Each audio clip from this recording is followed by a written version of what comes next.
अलैकुम।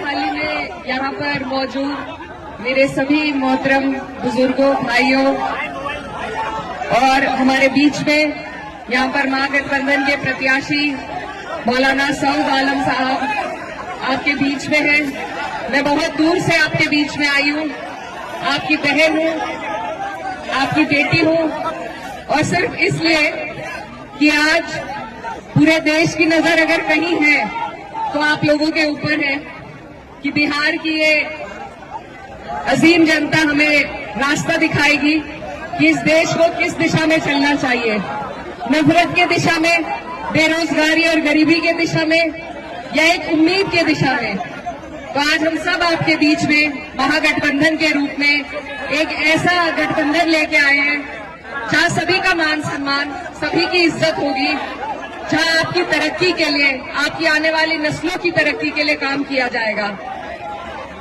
ये जो धरती है बिहार की, ये मेहनत कष्टों की धरती है और यहाँ पर सबसे ज्यादा ईमानदारी से मेहनत करने वाले हमारे भाई रहते हैं। लेकिन अफसोस की बात है कि आप लोगों को रोजगार के लिए अलग अलग सूबों में जाना पड़ता है, अलग अलग राज्यों में जाना पड़ता है।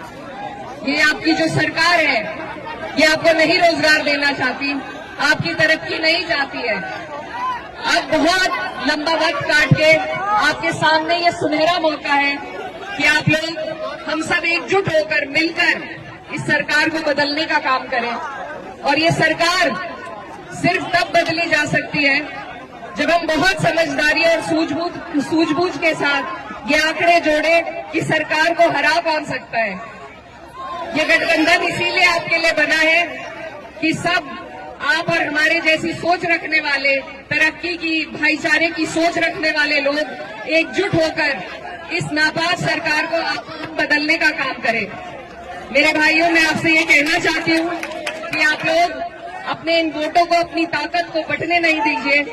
एकजुट होकर, एक तरफ होकर जब आप और हम वोट करेंगे तभी जाके हमें तरक्की हासिल हो पाएगी। हमारे बीच में मौलाना सऊद आलम साहब, अब भी आपके विधायक थे, आपकी लड़ाई लड़ते रहे और फिर से आपको और हमें कोशिश करनी है कि इनको फिर से हम जिताएं ताकि हमारी सरकार बन सके। मेरे मौलाना सऊद के जो वालिद थे वो मेरी वालदा के साथ सांसद रहे, तो हमारा पुराना ताल्लुक है, पुराना रिश्ता है, और उसी के नाते आज मैं आपके बीच में ये गुहार लगाने आई हूँ कि इस सरकार से, ये जो डबल इंजन की नापाक सरकार है, इससे हम लड़ते हैं जब, इससे हमें लड़ना पड़ता है आपके मुद्दों पे, चाहे वो वक्फ का मुद्दा हो या आपकी तरक्की, आपकी बेहतराई के लिए, आपकी रोजगार के लिए कोई मुद्दा हो। जब हम लड़ते हैं तो आपकी और हमारी लड़ाई का फायदा उठाकर जो लोग जीत के इस सरकार में बैठे हैं, उन्होंने किस तरीके से आपको और हमें धोखा देने का काम किया, ये बात आपको जरूर याद रखनी है। ये एक सिस्टम के तहत आपके और हमारे इदारों को बिल्कुल खत्म करना चाहते हैं ताकि आप और हम तालीम से, रोजगार से, तरक्की से दूर होए। तो इन लोगों के इस इरादे को अगर हम फेल कर सकते हैं तो सिर्फ एक वोट की ताकत हमारे पास है और कोई लाठी डंडे की ताकत नहीं है। सिर्फ वोट की ताकत से आप चोट पहुंचा सकते हैं और उसमें भी अगर हम अपने वोटों को बांट देंगे, अगर आपसी लड़ाई के चक्कर में हम इनको फिर जीतने देंगे तो ये हमारी आने वाली नस्लें आपको और हमें कभी माफ नहीं कर पाएंगी।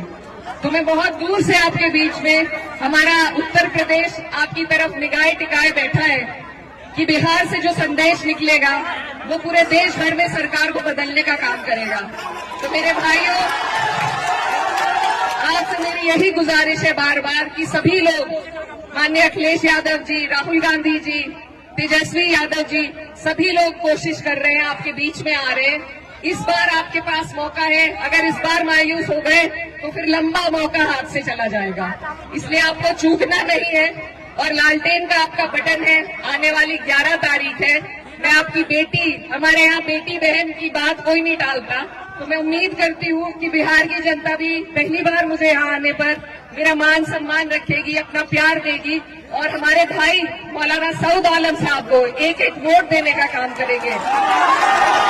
और भी जो लोग हैं वो भी अपने हैं, वो भी लड़ रहे हैं, लेकिन मेरा बस आपसे ये सवाल है कि वोट डालने से पहले ये सोचिए कि क्या वो सरकार बना सकते हैं।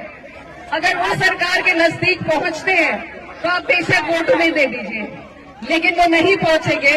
उन्हें अगर वोट दिए जाएंगे, बटेंगे अगर हमारे वोट, तो सरकार फिर से भाजपा की बनेगी। और इस बार भाजपा नीतीश जी को मुख्यमंत्री भी नहीं बनाएगी, इस बार वो खुद कब्जा लेगी। तो अब तक जो हालात थे वो बद से बदतर आपके हो जाएंगे। इसलिए आपको पहले ही अपनी सुरक्षा करनी है, और उसका जरिया मैंने जैसा आपको बताया सिर्फ वोट का है आपके पास। इस बार आपको नहीं बचना है, आपको एक एक वोट एकजुट होकर अपने प्रत्याशी लालटेन पर देने का काम करना है। तो इन्हीं बातों के साथ मैं उम्मीद करती हूँ कि बोआखाली की ये जनता, ये गयूर आवाम सही फैसला लेगी, लालटेन का बटन दबाएगी और मौलाना सऊद साहब को यहाँ से जिताने का फिर से काम करेगी। आप सब यहाँ मेरी बात सुनने के लिए इकट्ठा हुए, यहाँ पर दूर दूर से लोग आए, मैं आपका तहे दिल से शुक्रिया अदा करती हूँ। और बस एक बात के साथ आपसे बता लेना चाहती हूँ कि उसूलों पर जब आ जाए तो टकराना जरूरी है, जिंदा हो तो जिंदा नजर आना जरूरी है। और जिंदा कौम की और जिंदा दिली की अगर सबसे बड़ी मिसाल कोई हो सकती है तो वो इस बार इस सरकार को उखाड़ फेंकने की ही मिसाल आपको देनी है। आप सबका यहाँ आने के लिए बहुत बहुत शुक्रिया, धन्यवाद। दुआओं में याद रखिएगा। अस्सलाम वालेकुम।